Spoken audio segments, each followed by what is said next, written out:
Perkenalkan, nama saya Abidin Nuryansyah. Saya Zeda Zahra Agusti. Saya Zaki Murzidan. Pengertian rangkaian flip-flop. Flip-flop adalah suatu rangkaian elektronika yang memiliki dua kondisi stabil dan dapat digunakan untuk menyimpan informasi.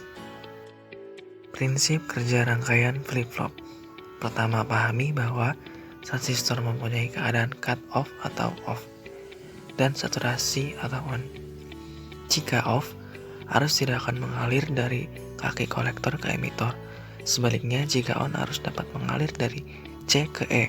Kondisi ini membuat transistor menjadi saklar atau switch. Untuk mengonkan transistor, kamu harus mengalirkan tegangan bias di kaki basis B. Jadi, jika kaki B belum menerima input apa-apa, transistor off dan tidak ada aliran listrik C ke E. Sedangkan kapasitor punya sifat untuk transit arus listrik. Cara kerjanya adalah kapasitor menampung dulu arus listrik dan ketika penuh, dia akan menyalurkannya keluar. Nah, sifat ini membuat kapasitor bisa dipakai untuk mendelay arus yang mengalir, sehingga memberikan rentang waktu untuk lampu menyala. Alhasil lampu pun bisa dibuat menyala bergantian. Nah, kamu sudah tahu prinsip kerja dua komponen pentingnya. Sekarang kita masuk ke cara kerja rangkaian secara keseluruhan.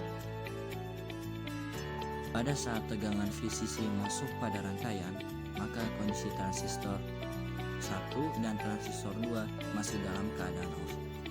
Kedua kapasitor akan membantu men-trigger tegangan bias transistor yang lain, sehingga transistor yang terkena trigger melalui salah satu kapasitor akan mengalami saturasi.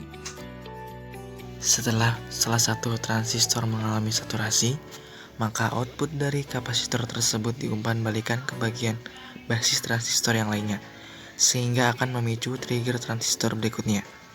Setelah itu, transistor yang terkena trigger tersebut akan mengalami saturasi, sedangkan kapasitor sebelumnya sudah terisi arus dan akan mengalami pengosongan.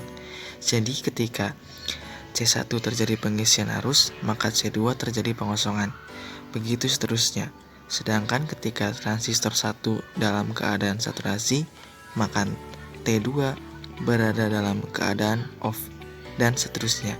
Terjadilah pengosongan kapasitor 1 terjadi akibat kolektor transistor 1 mengalir ke emitor T1 saturasi. Sedangkan pengosongan kapasitor 2 terjadi akibat kolektor transistor 2 mengalir ke emitor 2 saturasi, dan seterusnya secara bergantian. Ketika terjadi proses pengisian dan pengosongan kapasitor, diperlukan waktu tertentu tergantung lamanya pengisian dan pengosongan kapasitor. Semakin tinggi nilai kapasitansi dari kapasitor umpan balik, maka semakin lama pula proses pengisian dan pengosongan arus kapasitor. Proses lamanya waktu pengisian dan pengosongan ini mengakibatkan semakin lama dioda LED nyala dan mati seperti berkedip.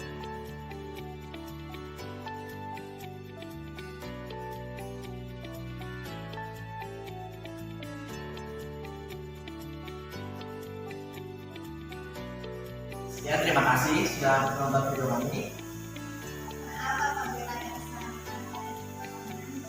Jangan lupa di like, comment, dan subscribe ya adik-adik.